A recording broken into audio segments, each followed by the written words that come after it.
So I was never going to do a draw my life video because, to be honest, I personally don't think my life is nearly as dramatic or interesting as some of the other draw my lives that I've seen. But because a couple of you keep asking, well, maybe more than a couple of you, I am going to draw my life, or at least what I call drawings. You'll see. It all started off on June 6, 1990. I was born in Higa, Hawaii, a small town where I grew up. I was lucky enough to have two loving parents that I look up to even till today. I also have an older brother who I've always felt competitive with my whole life. He was always better than me in everything. He would beat me in challenges, competitions, video games, and of course he was naturally gifted in judo. See, judo played a big part in my family, being that both my brother and I pretty much did it our whole lives. Well, at age 5, when I first started, I hated judo because I was terrible at it. My brother, on the other hand, was like a judo club star pupil. All of our senseis, or teachers for those of you that don't speak French, loved him. I was probably on the exact opposite side of the spectrum. Anyway, my brother would almost always win in every tournament we entered, while I, on the other hand, would be lucky to place 3rd. Out of 3 people, that is. I remember specifically hearing at a tournament a man say, "Oh, this is the younger Higa, not the good one." But I couldn't even get mad because it was true. Anyway, in elementary school, from kindergarten to 5th grade, I really don't remember much. All I can remember is that I hated judo, and I had the hugest crush on a girl. Not gonna say her real name, but let's call her Nicole. I was pretty much in love with Nicole, or at least what a 7-year-old thinks love is, but I was too shy and scared to say anything to her. Until years later, but we'll come across that later. After 5th grade, I moved schools for middle school. 6th grade was specifically a terrible year for me. Not only did I lose all my friends because it was a new school, but because it was a charter school, we all had to take tests to see where we would be placed, I guess, and for some reason I got placed with the older kids. At the time, I thought this was a good thing because I thought older kids would think I'm cool because I skipped a grade. However, it was pretty much the opposite. So this is the part of the story that most of you don't know about because I never really addressed it publicly, but I know a lot of you watching this can relate. So I got bullied. A lot. You know, nothing really crazy, just your typical getting pushed down to the ground, being made fun of for no reason. And yes, I remember every single one of them, including the worst of them. Again, not gonna use a real name, but we'll call him Richard. Because as you know, another name for Richard is Dick. See, Dick was such a Richard to me that I'd actually make excuses to my mom why I couldn't go to school, or why I needed to change schools. So I was hating life at the time and wondering why someone so mean could be so popular by picking on me. It even got to the point where I had some darker thoughts at the time that I think most, if not all, teenagers go through at some point in their lives. Or perhaps it was just puberty messing with my head, I don't know. However, I was able to stick it out, and I actually found a way to end the bullying on my own terms. I noticed that the reason Dick was bullying me was to make people laugh, so I figured that if I could make them laugh and become the funny guy, they would stop treating me like I was less than them. And surprisingly, it worked. Every time they made fun of me, I ran with it, and I made fun of myself even more than they could. Kind of like that last rap battle that Eminem did in 8 Mile, except that movie didn't exist at the time, so he pretty much stole my idea. It's all good though, me and Eminem are like best friends forever now. Not really. I still didn't have many friends, but at least I wasn't getting bullied anymore.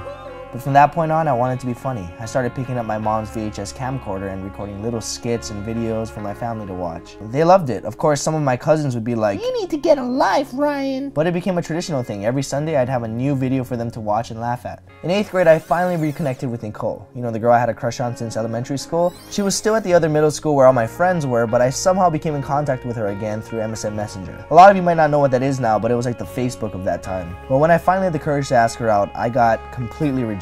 No explanation, no excuse, just a straight up no, nothing more. And I'm not gonna lie, that bothered me for a long time. It didn't just make me sad, it made me very unconfident. It was devastating to me at the time. Then high school came around. Up until that point, I considered myself a complete loser. I always saw myself as less than everyone.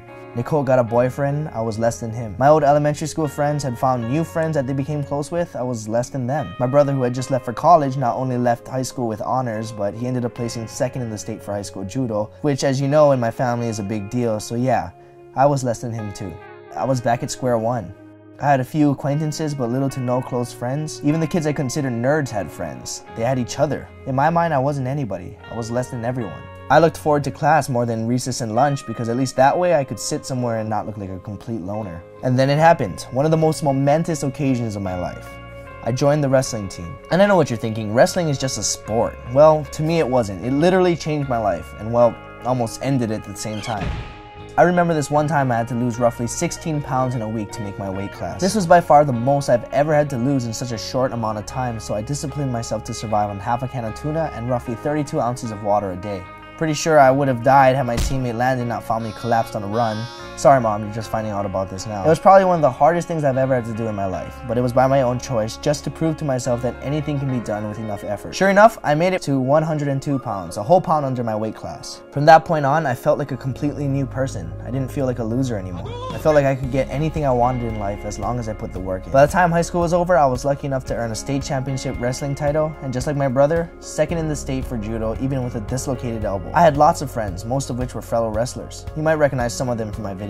I even had a girlfriend. No, not Nicole, someone that I thought was even more beautiful and perfect for me. Oh, and those videos I made for my family every Sunday, I decided to start putting them on this website called YouTube so I wouldn't have to physically bring them a copy. And little did I know, a few other people found them and started sharing them as well. Before I knew it, I was consistently getting thousands of views every day, and comments kept telling me to do it, so I did.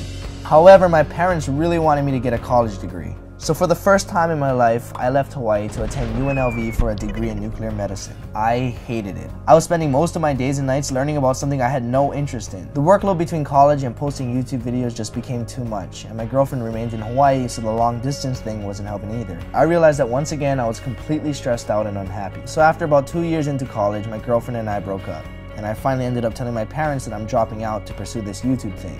It took a little while, but to my surprise, they became completely supportive. And because of that, thanks to my parents, thanks to wrestling, thanks to my bullies, thanks to not only the good but the bad experiences in my life, and of course thanks to all of you watching right now, I am who I am today because of all of you. Like everyone, I still go through highs and lows, but ultimately, I'm completely happy. This is my real life story. No, I'm not telling you this because I want to brag about my life or because I want you to feel sorry for me because I was bullied when I was younger or whatever. I'm telling you this story because I know for a fact that there are a lot of you watching this right now that are going through the same things I went through when I was younger. And I wanted to let you know that life will get better if you choose to make it better. It's okay to be sad and angry now and then. There are some things that may be out of your control, like a bully that picks on you or a boy or girl that rejects you or even a sibling that outshines you. But the one thing that you and only you control is your perspective and your actions. Being depressed and feeling sorry for yourself is easy. I challenge you to change that today. Happiness is a choice. Choose to be happy. Choose to better your life because only you can make that decision. You are not less than anyone. There are only two things that can stop you, your own mind and your own body. Some might argue that there's a third and say your heart as well. But if you've been on my channel long enough, you already know that even with heart, it's still less than 3.